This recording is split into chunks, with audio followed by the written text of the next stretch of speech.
สวัสดีค่ะสบายสไตล์ลินมาแล้วว่าพ่อหนาพี่หนาน้องบ่เว้าว่าหัวมัวบ่เว้าสู้กันฟังนี่เรื่องยังดีๆคือว่าบ่ดีคือว่ามวนซื่อพ่อแซวกับบ่เว้าสู้มาเว้ามาจมสู้กันฟังพี่น้องมาเด้อเขามาฟังน้ำกั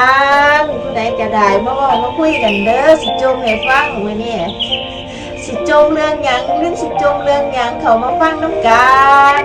มามวนซื้อมาแซวน้ำกันผู้ใดบ่มีเวียกมีงานก็มานั่งฟังกันเพิ่นมวนในสไตล์บ้านๆสไตล์ของลิ้นเองสไตล์บ่มีเฟซสไตล์ซื่อๆกึลือคือลิ้นนี่ล่ะจ้าอีหลีแน่นอนสิเว้าไปความซื่อสัตย์มันก็ดีอยู่อย่างเด้ความตรงมันก็ดีอยู่อย่างเด้มันบ่มีเฟกมีหยังเนี่ยเนาะกันเฮาเว้าเรื่องจริงกันเฮาเว้าเรื่องตรงมันอยู่หม้องใดมันก็มีความสุขเนาะพี่น้องว่าสินั่งอยู่หม้องใดหม้องนี้หม้องหันมุมนี้โอ้ยชีวิตมีความสุขมันบ่มีทุกข์คันเฮาเคลียร์ชีวิตเคลียร์สมองเคลียร์หยังแล้วในหัวจิตหัวใจมันบ่มีหยังเนาะมันบ่มีหยังขับเคลื่อนในใจไปอยู่หม้องได้กินอีหยังมันก็กินอิ่มนอนหลับนอนแซ่บกินแซ่บกินนัวพี่น้องแต่ว่าถ้าเฮามีอีหยังในหัวจิตหัวใจแล้วเฮาไปอยู่หม้องใดหม้องหันว่าสิเป็นที่เลิศหรูคฤหาสน์หลังเพียงก็อยู่ม่วนดอกพี่น้องมันก็ไปจังซั่นล่ะกับอีกอย่างเนาะคนเฮา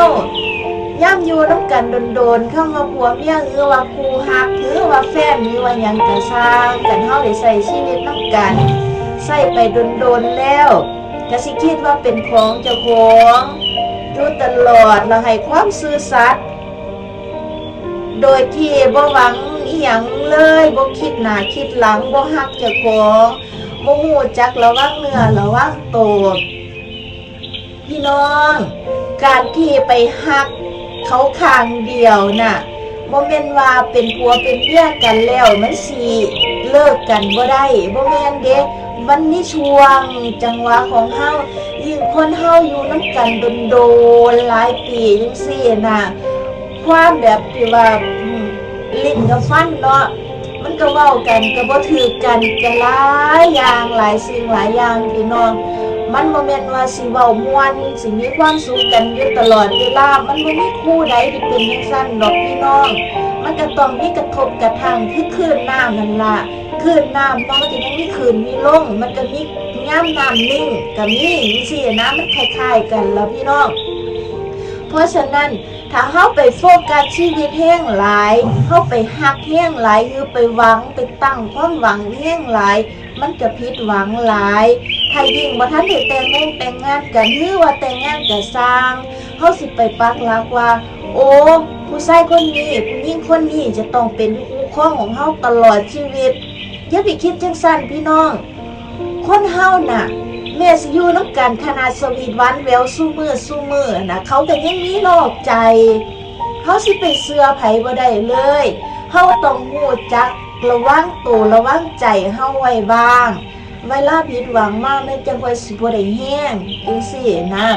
อย่าสิคิดว่าไปถิ่มความซื่อสัตย์ให้เขาเบิดไปฮักเขาเบิดแล้วเฮาสิได้สิ่งนั้นกลับคืนมามันเป็นไปได้ยากพี่น้องมันเป็นไปได้ยากอีหลีมันสิเกิดขึ้นเฉพาะบางคนเขาก็บ่ได้ให้ความซื่อสัตย์กับเฮาเด้เขาคิดม่วนบางคนสายเปย์ยิ่งคนรวยอะเนาะถ้าคนมีเงินมีทองจังซี่ถ้าผู้ใดผู้หนึ่งรวยก็อีกฝ่ายนึงก็สิต้องด้อยกว่าจังซี่ก็ต้องง้อต้องงอนอยู่ตลอดเวลามันบ่แม่นน่ะพี่น้องเฮ็ดจังใดก็ได้เฮ็ดให้เฮามีความสุขอยู่จังใดก็ได้อยู่ให้เฮามีความสุขถ้าเฮาอยู่แล้วเฮาบ่มีความสุขเฮาก็ต้องออกไปแม่นบ่ถ้าเกิดว่าคนเฮาน่ะ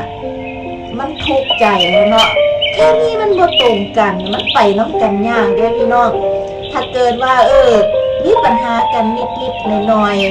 ๆถ้าเฮาอยากอยู่นำกันเฮามีปัญหากันนิดๆหน่อยๆเฮาก็ถอยออกมาคนละก้าว2ก้าว3ก้าวก็ว่ากันไปให้มาทบทวนเจ้าของซะก่อน พอทบทวนแล้วว่าเฮาสิอยู่ถ้าเฮาขาดไผผู้ใดผู้หนึ่งล่ะเฮาสิอยู่นํกันได้บ่ช่วงขณะที่เฮาห่างกันน่ะกระถิ่มเวลาให้เจ้าของแน่อย่าเฝ้าไปคั่วมองหันไปคั่วมองนี่ให้นิ่งกับเจ้าของพี่น้องให้นิ่งซะก่อนว่าเฮาสิเอาจังใดกับชีวิตให้มันเคลียร์ชีวิตซะก่อนว่าเฮาสิไปจังใดมาจังใดถ้ามัวแต่ว่าพอหัวใจว่างปึ๊บพอเลิกปึ๊บเอาปั๊บจังซี่ปัญหาเกิดขึ้นแน่นอนเพราะว่าเฮาจะบ่ได้เรียนรู้คนเฮาสิบ่ได้ศึกษาคนเลยอย่างน้อยๆก็ทิ่มไว้จักปี2ปีให้มันว่างๆให้มันโล่งๆแน่ถ้ายังร้อนอยู่ถ้าน้ำมันยังเดือดอยู่จังซี่เฮายิ่งไปกวนมันก็ยิ่งเดือดแม่นบ่ล่ะมันก็สิเกิดปัญหาอยู่แล้วล่ะช่วงน้ำแห้งแม่นบ่ถ้าเกิดเฮาต้องรอให้น้ำนิ่งๆซะก่อนเฮาจะค่อยสิได้รู้ว่าหม่องนี้เป็นขยะหม่องนี้เป็นของดีจังซี่นะถ้าเฮาไปเอาเลยจังซี่เฮาบ่รู้ว่าอันนั้นขยะอันนี้ของดีหรือเปล่าเฮาบ่ได้แยกแยะเฮาค่อยๆเป็นค่อยๆไปแยกขยะพี่น้องคือจังเฮาแยกขยะนี่ล่ะชีวิตก็คือจังเฮาเก็บขยะมูลฝอยหั่นล่ะพี่น้องคันเฮามีสติอันเฮามีสติอันใดก็ดีได้อันใดกันบ่พอดีก็ดีจากที่ว่าผิดกันอาจสิคุยกันก็มาคุยกันใหม่ยังสิดีกว่าเก่าก็ได้ยังก็เกิดขึ้นได้เพราะฉะนั้นให้มีสติในการใช้ชีวิตให้คิดให้รอบคอบเพราะว่าการเป็นคู่กันนี่มันมีสัพเพเหระอันตรายรอบด้านพี่น้องสมัยซุมื้อนี่บางคนก็มาหวังผลจากเฮามาทำเป็นหักเฮามาทำเป็นหลง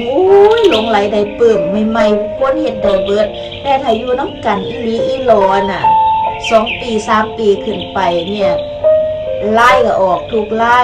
ถ้าบ่ออกก็คือความเบื่อหน่ายมันสิเกิดขึ้นไงความเบื่อหน่ายมันก็สิเว้ากันบ่ถูกหูกันบ้างล่ะอีหยังกันบ้างนั่นล่ะมันเป็นเรื่องธรรมดาของชีวิตพี่น้องเพราะฉะนั้นอย่าสิไปคิดว่าโอ้ยอยู่นำแล้วก็มีแต่ปัญหาคันไปคิดแต่ว่าอยู่นำแล้วมีแต่ปัญหานั้นก็สิเกิดอยู่ตลอดเฮาต้องรู้ว่าเฮาจะต้องปรับตัวจังไดเฮาจะต้องรู้ว่าอันใดผู้ใดเป็นจังไดอีหยังถ้ามันบ่ไหวแล้วเฮาก็ต้องคุยกันแล้วก็แยกกันแล้วก็ตั้งสติใส่สติกับเจ้าของให้หลายๆถ้าเฮาบ่มีสติเกิดขึ้นแน่นอนปัญหาให้อยู่นิ่งๆนิ่งให้เป็นเด้อพี่น้องชีวิตคู่มันบ่แม่นของหล่อเล่นกัน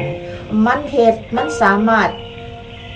คำว่าความรักเนาะมันสามารถฆ่ากันก็ได้มันเป็นคือจังยาพิษก็ได้เด้พี่น้องให้รักษาน้ำจิตน้ำใจกันไว้เด้อหาลังเตือถ้าเกิดว่าเฮาเลิกกันเฮาก็ยังเป็นหมู่เป็นพวกกันเป็นเพื่อนสนิทมิตรสหายเฮาก็บ่ต้องเป็นศัตรูกันก็ได้เฮาก็มาซัพพอร์ตในเรื่องงานเรื่องการของกันและกันได้บ่แม่นว่าเลิกกันแล้วฟ้าวไปเอาคนนั้นฟ้าวไปเอาคนนี้แล้วก็คิดแต่ว่าเจ้าของเหนือกว่าเจ้าของโดดเด่นเจ้าของจังสั่นจังซี่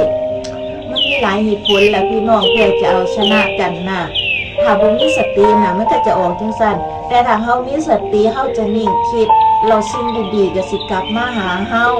พี่น้องฝากไว้คิดทุกชีวิตเขาก็มีคุณค่าเบิดอย่าจะไปคิดว่าผู้ใดด้อยกว่าไผผู้ทุกคนเกิดมาเขามีค่าในตัวเสมออย่าไปคิดว่าเขาด้อยค่าถ้าตราบใดที่เฮาไปคิดว่าเขาด้อยค่านั่นล่ะคันคนที่ด้อยค่าก็คือตัวเฮามันบ่แม่นตัวเขาเพราะว่าสมัยนี้ทุกคนเขารู้โลกออนไลน์ทั่วโลกเขาหูเขาเห็นสิเป็นสิไปสิมาจังได๋เขาหูเบิดพี่น้องเอาความจริงเขาสู่ใช้ชีวิตให้อยู่กับปัจจุบันใช้ชีวิตให้อยู่กับความจริงเราทุกสิ่งทุกอย่างยามเกิดปัญหามันก็สามารถผ่านพ้นไปได้อะเนาะพี่น้องเนาะเอากันมาเว้ามาจมให้กันฟังซ้ำนี้ล่ะสำหรับคลิปนี้เดี๋ยวพ่อหน้ากันใหม่คลิปใหม่พี่น้องซ้ำนี้ล่ะเนาะสวัสดีค่ะ